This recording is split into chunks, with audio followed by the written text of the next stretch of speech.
On March 8, 1968, a Soviet submarine with 9 men aboard simply stopped transmitting. What the Kremlin didn't know yet would cost them everything.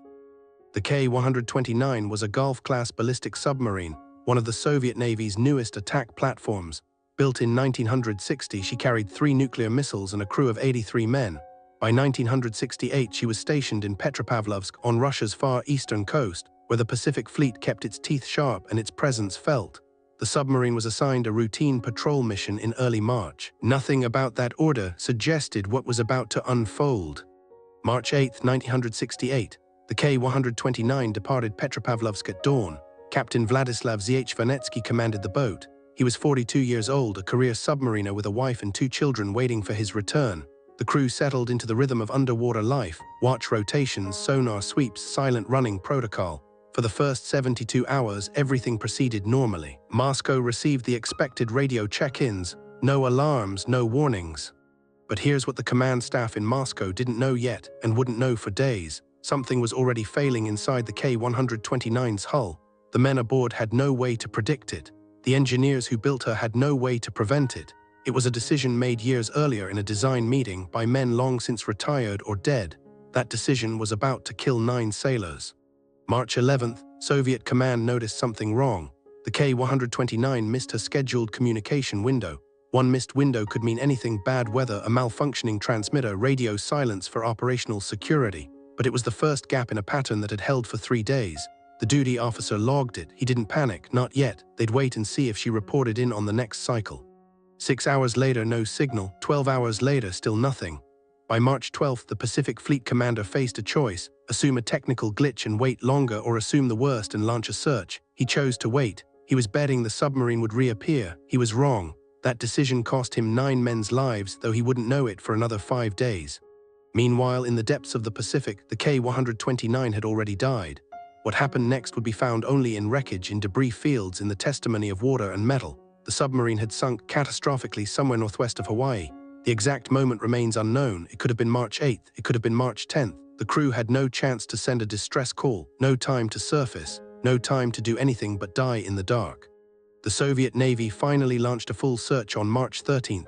They deployed surface vessels, sent out reconnaissance aircraft, and swept the region where the K-129 was last known to be. But the Pacific Ocean covers 165 million square kilometers.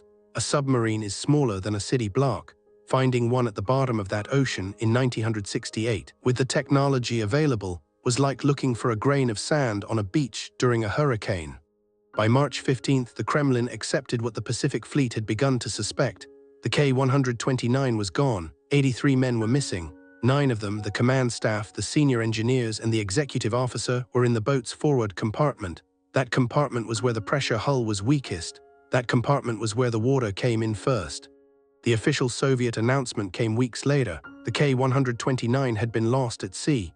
No explanation was given, no details released. The families of the 83 men received letters saying their sons, husbands, and fathers had died in service to the motherland. They were told almost nothing else. Decades would pass before the truth emerged. In 1974, the United States Navy, which had been tracking Soviet submarines throughout the Cold War, located the K-129 wreck on the ocean floor. The CIA knew what had happened. They knew where she lay. They knew the Soviets didn't know where to find her, and that knowledge became leverage.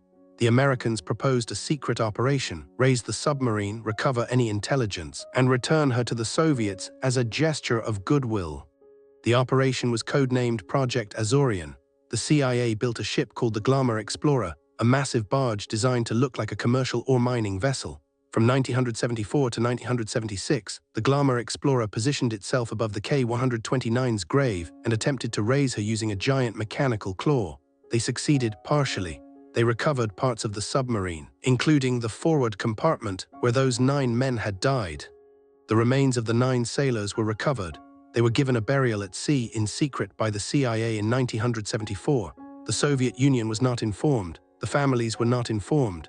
The men who died in the K-129's forward compartment were honored in a ceremony that remained classified for decades. Their names were kept secret. Their sacrifice was acknowledged by no one outside the agency. The official cause of the K-129 sinking has never been publicly confirmed by Russia, but naval analysts point to a structural failure, Likely a hull crack or a valve malfunction that flooded the forward compartment. The submarine sank in minutes. The pressure at that depth, over 5,000 meters, would have crushed the boat like an aluminum can. There was no escape. There was no time. What makes the K-129 different from other submarine disasters is the silence that followed. The men aboard the Titanic sent distress signals. The crew of the Lusitania knew they were sinking. But the K-129's crew had no warning, no time to react, and no chance to tell the world what happened. They vanished. They remained vanished for 6 years. And when they were finally found, they were buried in a secret, undeclared grave. The 9 sailors in the K-129's forward compartment made no decisions. They faced no choices. They simply went to work one morning on a routine patrol, and the submarine they trusted killed them. Their names remain largely unknown in the West. In Russia, they are remembered quietly by families who were never told the full truth about how or why their loved ones died. The K-129 disaster reveals something cold about Cold War strategy. Information was more valuable than truth. The Americans kept the recovery secret for years. The Soviets never publicly acknowledged what happened to their men, and the 9 sailors who died in that forward compartment became ghosts, lost not just to the sea but to history itself. Their story was classified, compartmentalized, and buried alongside them. Today, the wreck of the K-129 still rests on the Pacific floor. Parts of her were recovered and studied. Other parts remain where they fell, and the 9 men, Captain Vanetsky and his crew, lie in a grave marked only by coordinates and declassified documents. They died not in combat, not in a battle, but in a moment of structural failure that no one saw coming. That's the real tragedy. They died doing their jobs, and almost no one remembers their names. Subscribe for more unsolved maritime mysteries. Each week, a new case pulled from the depths of history.